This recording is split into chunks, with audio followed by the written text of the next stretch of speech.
Hello guys, exercise या chapter 8 का fifth जो एग्जाम्पल है एक्सरसाइज 8.1 से पहले वाला। तो फिफ्थ एग्जाम्पल देखें क्या है। देखो आपको दिया हुआ है so that the bisector of angles of a parallelogram form a rectangle. आपको ध्यान से समझना, आपको क्या दिया हुआ है, bisector of angles of a parallelogram. इसका मतलब आपको क्या करना है, सबसे पहले तो एक पैरेललोग्राम ड्रॉ करना है। ठीक, आपने ये एक पैरेललोग्राम ड्रॉ किया, उसके बाद में बोला है कि इसके एंगल बाइसेक्टर हैं। और एंगल बाइसेक्टर जब आप बनाओगे तो देखो, जैसे इसका ये एंगल बाइसेक्टर बना और इसका ये एंगल बाइसेक्टर बना, ठीक है, इनको आपस में मिलाया, ऐसे ही इन एंगल बाइसेक्टर को आपस में मिलाया। अब यहाँ पर अंदर आपको ये वाला जो क्वाड्रिलेटरल दिखाई दे रहा है, ये क्वाड्रिलेटरल रेक्टेंगल होगा, ये हमें प्रूफ करना है। ठीक है, जैसे मान लो मैं इसको नाम दे देता हूँ ए बी सी और डी। इसको मैं नाम दे देता हूँ मान लो पी क्यू आर और एस।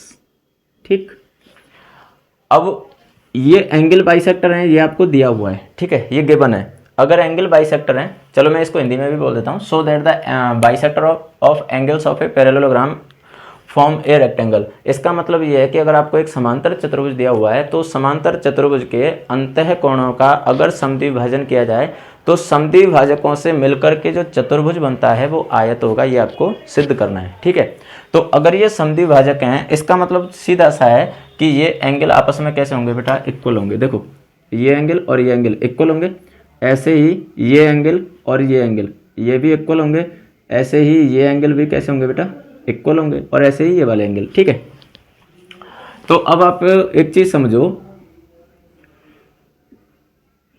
समझो कि अगर मुझे इसको रेक्टेंगल प्रूफ करना है, इसका मतलब क्या प्रूफ करना होगा, मुझे इसका इंटीरियर एंगल 90 डिग्री का प्रूफ करना होगा।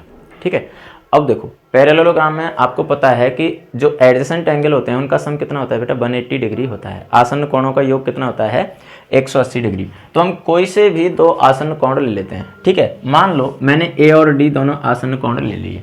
ठीक है, तो जब हम इसके सॉल्यूशन की बात करेंगे तो angle A plus angle D equals to कितना होगा बेटा, 180 डिग्री।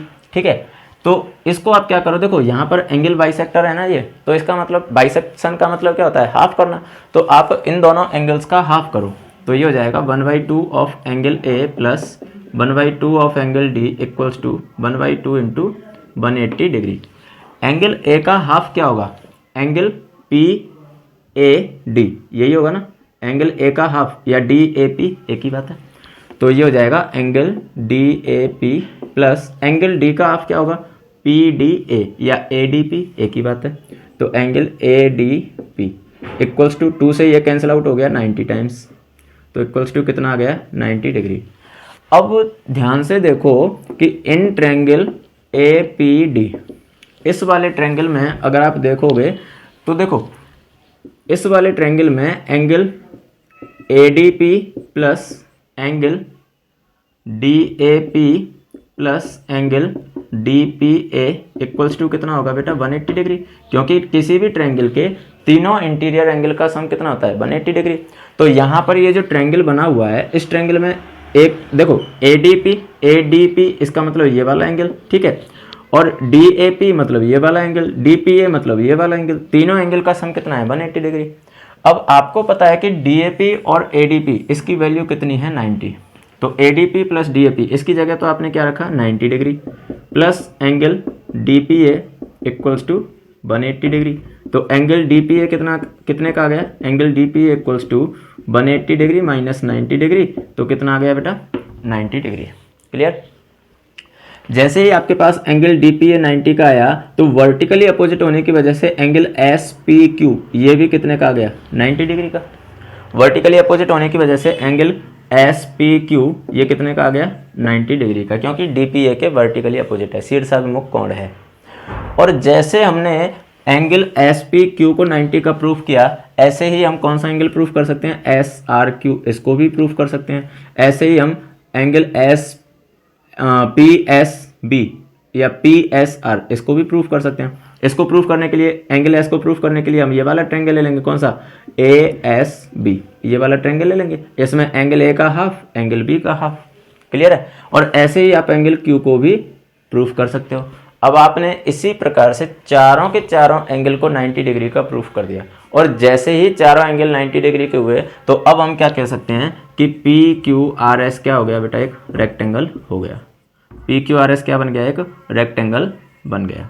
क्लियर है। अब इसको फ्रेमिंग तो आप भी कर सकते हो, मैंने इसका जो बेसिक कंसेप्ट है वो आपको बता दिया है कि कैसे। देखो आपने जब एस पी क्यू निकाल लिया ना 90 डिग्री का, तो जैसे ही एस पी क्यू 90 का आ गया तो सिमिलरली लिख के आप बाकी तीनों एंगल को 90 का लिख सकते हो। ऐसा नहीं है कि हमने जो एस पी क्यू के लिए किया इतना ही कुछ हमें वापस पी क्यू और आर इन सभी एंगल्स के लिए करना पड़े, sorry S R Q in सभी के लिए करना पड़े। एक एंगल निकालिए सफिशियंट है, बाकी के लिए लिख सकते हो similarly this this this. Clear है। तो हो गया रेक्टेंगल प्रूफ। आपको कुछ नहीं करना था, बस जो एंगल पहले दो एडजेसेंट एंगल को लेना है, बाइसेक्शन है इसलिए हाफ से मल्टीप्लाई कर दो, और वहाँ से जो ट्रायंगल बन रहा है उस ट्रायंगल का एक इंटीरियर एंगल कितने डिग्री का मिल जाएगा, 90 डिग्री का मिल जाएगा। फिर वर्टिकली अपोजिट होने की वजह से इस क्वाड्रिलेटरल का एंगल आपको कितने का मिल जाएगा, 90 डिग्री का। क्लियर है। तो ये था आपका एग्जाम्पल नंबर 5। ठीक, तो अब हम अगले वीडियो में देखेंगे एक्सरसाइज 8.1 का फर्स्ट क्वेश्चन।